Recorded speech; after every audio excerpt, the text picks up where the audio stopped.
अयोध्या के कैंट थाना क्षेत्र के शहादतगंज के मुरावन टोला में 9 मार्च को सुहाग रात के ठीक अगले ही दिन पति पत्नी की लाश बरामद होने के बाद से ये गुत्थी अभी तक नहीं सुलझ पाई कि आखिर इनकी मौत कैसे हुई और फिर हत्या करने वाला वो कौन था। आज की क्राइम कथा में हम जानेंगे उसी एक मैसेज के बारे में जिसके बाद शायद दूल्हे ने अपनी ही पत्नी की गला घोंट दी और उसके बाद खुद मौत चुनी। शायद शब्द का इस्तेमाल इसलिए किया गया क्योंकि यह पूरा मामला संदेह के घेरे में है, लेकिन इसी क्राइम कुंडली के आसपास यह मामला अब टिका हुआ है। पुलिस भी इसी थ्योरी से जांच कर रही है।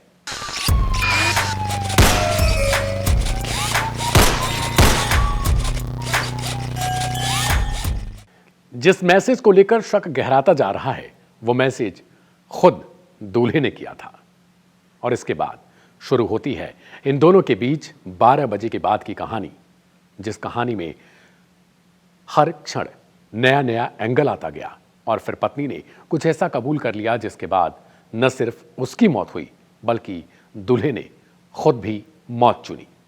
7 मार्च को जो शादी तय हुई थी, आखिर उस शादी से पहले क्या कुछ कहानी थी, सबसे पहले जानते हैं वो।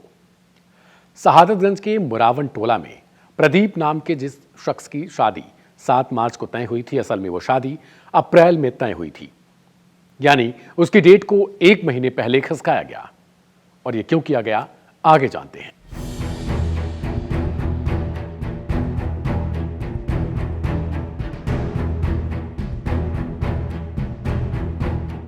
प्रदीप और शिवानी यानी जो नवविवाहिता थे, इन दोनों की मुलाकात आज से ठीक 1 साल पहले एक शादी समारोह में ही हुई थी, जिसमें प्रदीप ने देखते ही शिवानी को पसंद कर लिया और इसके बाद अपने बगल में खड़ी अपने ही परिवार की एक लड़की से कहता है कि मुझे वो लड़की अच्छी लग रही है।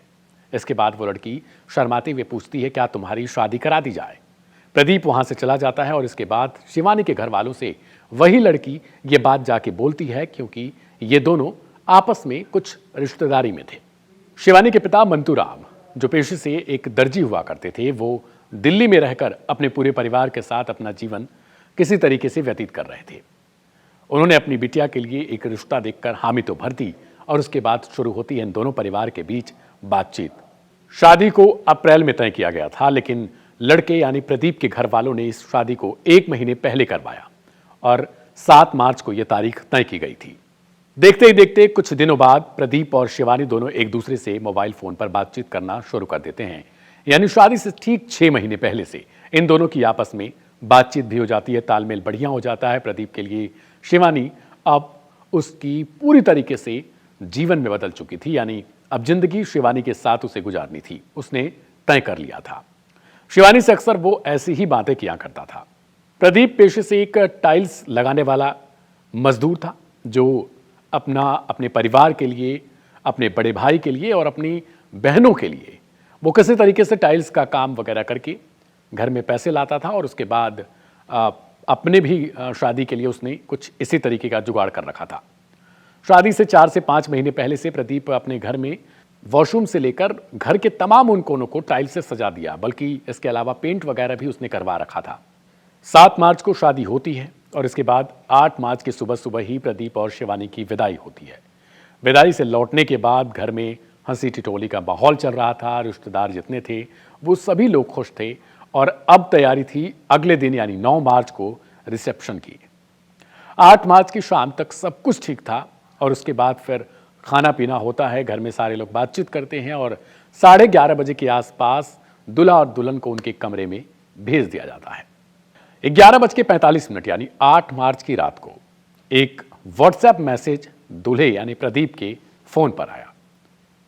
इसी मैसेज को देखने के बाद तकरीबन 12 से 5 और 12:10 के बीच रात के उसने अपनी पत्नी यानी जो नवविवाहिता थी, जिसका नाम शिवानी है, उसे वो मैसेज दिखाता है। इस मैसेज के बाद शिवानी से उसकी बातचीत चलती है करीबन 3 घंटे के आसपास और इन 3 घंटों में कुछ ऐसी चीजें होती हैं जो शिवानी कबूल करती है और इसे लेकर अभी तक जो कयासबाजी लगाई जा रही है वो यही कहा जा रहा है कि वो अपने पुराने किसी रिलेशनशिप को वो लेकर बताती है कि उसका किसी लड़के के साथ अफेयर था।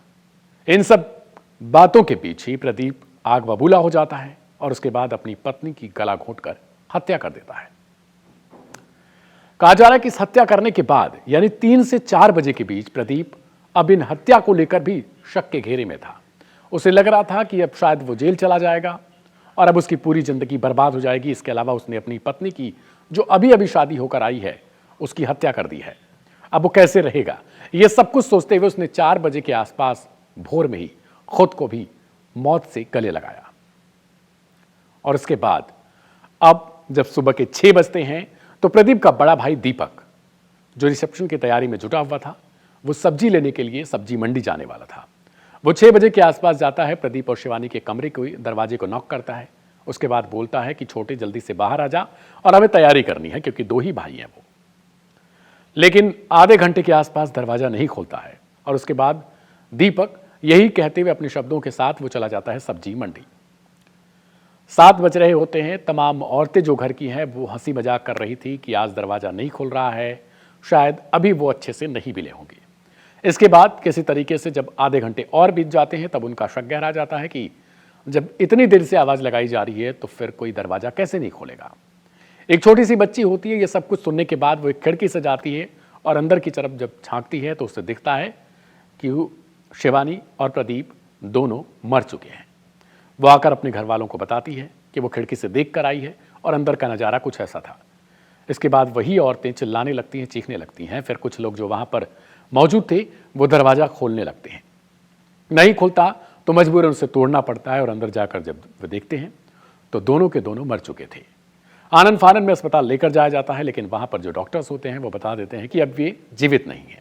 इसके बाद चीख चिल्लाहट मचती है, लोग रोना धोना स्टार्ट कर देते हैं और उसके बाद जल्दी से लड़की के घर वालों को सूचना भेजी जाती है। वो भी आते हैं, पुलिस वालों तक इन्फॉर्मेशन दी जाती है, पुलिस वाले भी आते हैं और पूरे कमरे की तलाशी ली जाती है। इस दौरान उन्हें कुछ भी नहीं मिलता, क्योंकि सबसे पहले पुलिस वालों का शक यही गया था कि शायद शिवानी के फ़ोन पर कुछ आया होगा, लेकिन शिवानी असल में अपना फ़ोन अपने घर भूल कर आई थी। फिर जब लड़के का फ़ोन चेक किया जाता है तो उसमें दिखता है कि लड़के ने अपने एक नंबर से अपने दूसरे फ़ोन पर वो मैसेज भेजा था, जिसके सहारे वो चाहता था कि शिवानी के पास्ट के बारे में वो जान सके। और शिवानी ने इसी गलतफहमी में अपने पास्ट के बारे में सब कुछ बता दिया। और इसी को सुनने के बाद प्रदीप पर अब यह शक है कि उसने ही अपनी पत्नी की जान ली। यह घटना अब तमाम सोशल मीडिया हैंडल्स से लेकर समाचार पत्रों की सुर्खियां बन चुकी है। इसके अलावा ढेर सारे चैनलों पर यह खबर दिन रात चल रही है कि आखिर उस रात हुआ क्या था। और अभी तक जो स्थानीय पुलिस है उसकी जांच में यही सब कुछ खोलकर आया है। आगे कहानी क्या कुछ निकलेगी वो हम अगले एपिसोड में लेकर जरूर आएंगे। आज की इस कहानी को लेकर आपकी क्या प्रतिक्रिया है उसे कमेंट बॉक्स में अपने नाम के साथ लिखिएगा जरूर। क्राइम कथा के अगले एपिसोड में किसी और नई कहानी के साथ या फिर इस कहानी में अगर कोई अपडेट आता है तो उसके साथ हम हाजिर होंगे। फिलहाल मेरा नाम है दिव्यांशु। मिलेंगे एक नए एपिसोड के साथ, तब तक के लिए दीजिए इजाजत। नमस्कार।